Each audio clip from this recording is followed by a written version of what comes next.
2012 starts the fourth year of my leadership as your mayor. Tonight's State of the Township address provides us with an opportunity to look back in time and examine the accomplishments to date, where we are, and what the future holds for East Brunswick. When I took office as your mayor in January of 2009, our nation's economy was in a downward spiral. Unemployment was high, the housing market was in crisis, and the loss of lifetime investments and the lack of future return hurt those on fixed incomes.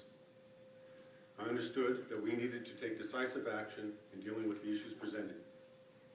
Thus, I pledged to responsibly reduce municipal spending, restructure the method by which the municipal government operated, and set our town on firm financial ground for our future. I'm pleased to say that those goals have been reached. And tonight, I'm announcing that when I present my budget to the Township Council, the budget will call for a tax decrease. 3 years of hard work and planning is now paying dividends. And a reduction in municipal taxes is appropriate and will provide tax relief for our residents. In addition, the economic future of East Brunswick is bright. Businesses are making million-dollar investments in our town, and the Route 18 commercial corridor is once again alive with new businesses that are thriving. How is all this accomplished? First, we reduced spending. In 2008, the township spent over $64 million. My proposed budget this year will call for spending for less than $55 million. Second, we have the Golden Triangle redevelopment program back on track. It took years of tough negotiations, but the redevelopment project is moving forward at a time when most of these projects remain stalled throughout the state. The litigation has ended, which could have subjected our town to millions of dollars in liabilities. Instead, the township will collect hundreds of thousands of dollars of increased revenues from this project this year and in the years to come. The redeveloper will soon be coming before the planning board for its approval. After many years of delay, the project is going to be built, a great benefit to all of us. Third, we have reduced our workforce. In 2008, we operated with over 300 employees. Today, we have less than 270. I continue to work with Jim White, the township's business administrator, to examine every position and find ways to continue to consolidate when the opportunities arise. Fourth, we have restructured our departments. The Department of Parks was separated from Public Works. The new Parks and Recreation Department has resulted in greater efficiencies and savings. I've appointed new department heads at Parks and Recreation, the Water and Sewer Utility, Planning and Engineering Department, and the Public Safety Department. In addition, every department has restructured their own work staff. I'm proud to report that our departments now are more than ever involved in cross-training activities, which allows them to work together as one cohesive unit. The challenges presented by the weather in 2011, whether it was the long-forgotten blizzard, Hurricane Irene, or the wet, damaging snowstorm of October, our employees pulled together to help each other in providing services and assistance to our residents. Fifth, we negotiated new contracts with our unions. In recent years, we negotiated tough but fair contracts that call for pay freezes for a number of years, increased health care contributions, and increased pension contributions by the employees, and there were other givebacks. In addition, under my leadership, outside professionals like lawyers and engineers were hired at reduced rates, and I instructed our in-house engineering department to become more involved in the capital projects, further reducing expenses. Sixth, we dissolved the sewage authority. When I examined the rationale for the township having an independent sewer authority, I realized that the premise for such an autonomous organization no longer made economic sense. I asked Lou Neely, the township's chief financial officer, to develop a financial and management plan that would dissolve the sewage authority and bring it back within the township's control. Lou did not disappoint me, and his plan was brilliant. This action has saved the utilities users hundreds of thousands of dollars and stopped a rate increase from occurring last year. In addition, the combined water and sewer utility provide greater efficiencies on how we use our workforce and thus provide better services to our residents.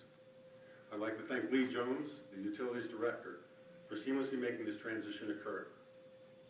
Seventh, we've seen a resurgence in economic development. The state's economy is still facing challenges, but East Brunswick is doing well, and it's growing. The Golden Triangle project is moving forward.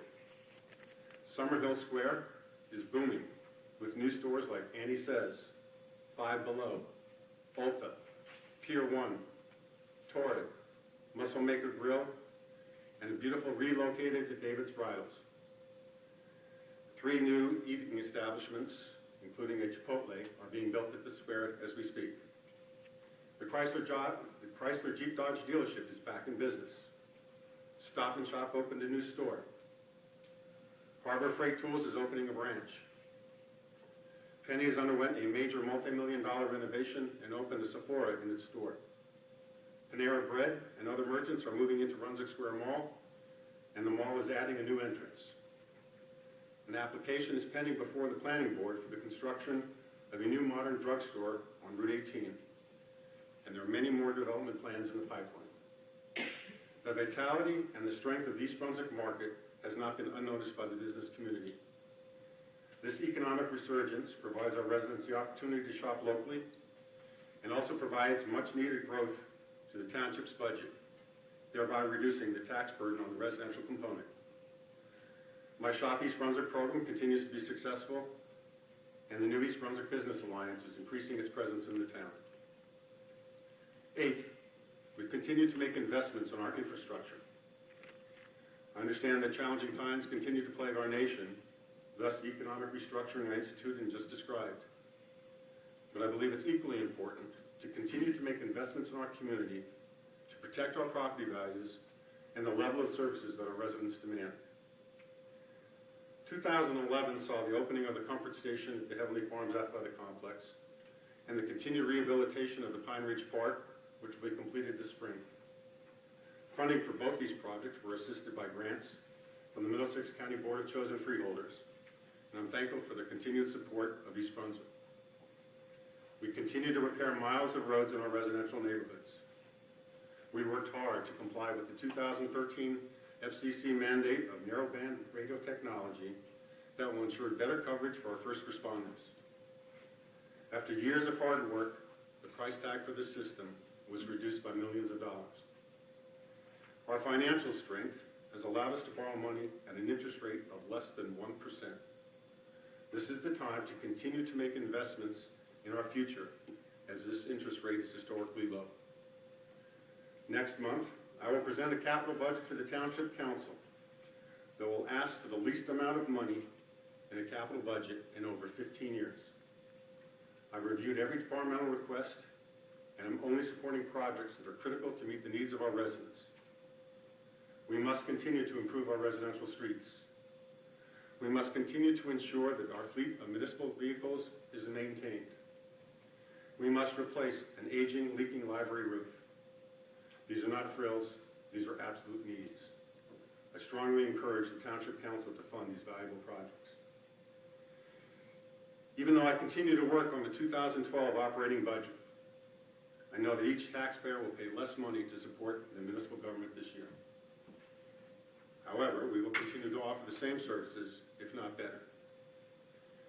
I will continue to cut spending where appropriate, yet on the other hand, some areas will see additional monetary resources. For example, 3 years ago, I reduced the funding to the library given the level of reserves the library had at that time. I want to congratulate Marilyn Firestone, the library's director, and the Board of Trustees for creatively maintaining the services provided by the library over this time period. However, I believe the library is a strong, vibrant need in our community, particularly during these times. Thus, in 2012, I will increase funding for the library. This year, our Parks and Recreation Department will once again offer free entertainment throughout the year for all to enjoy, and a camp program second to none. Our Public Safety Department will continue to protect and serve under the leadership of Deputy Chief Bill Krause. Department of Aging will continue to be the warm, welcoming second home for our active adults. Our Public Works Department will continue to maintain our streets and clean up whatever Mother Nature seems to want to throw at us. Our parking utility is on solid footing, with low parking rates, great bus service, and bus ticket prices well below what other area commuters have to pay. Our aquatic utility, Crystal Springs, will pay off its remaining debt in 2012. Our water and sewer utility continues to offer low rates to their users. East Brunswick, as I said, is on solid financial footing for 2012 and for the years to come. However, the one wild card in all this is the continued loss of property values. The national housing market continues to struggle. Tax appeals have cost our municipal government well over $1 million last year. Quite frankly, the system is unfair. Municipal taxes are but 18 cents of your overall tax dollar, but yet when the township refunds taxes, we are responsible for every penny. It's the same as having to transfer over $1 million of township money to the Board of Education, amongst others. This loss of municipal revenue is unfair, and I continue my call on the state legislator and Governor Christie to correct it. In the interim, I'll work with Frank Colon, our tax assessor, on how best to correct the inequities of the tax structure.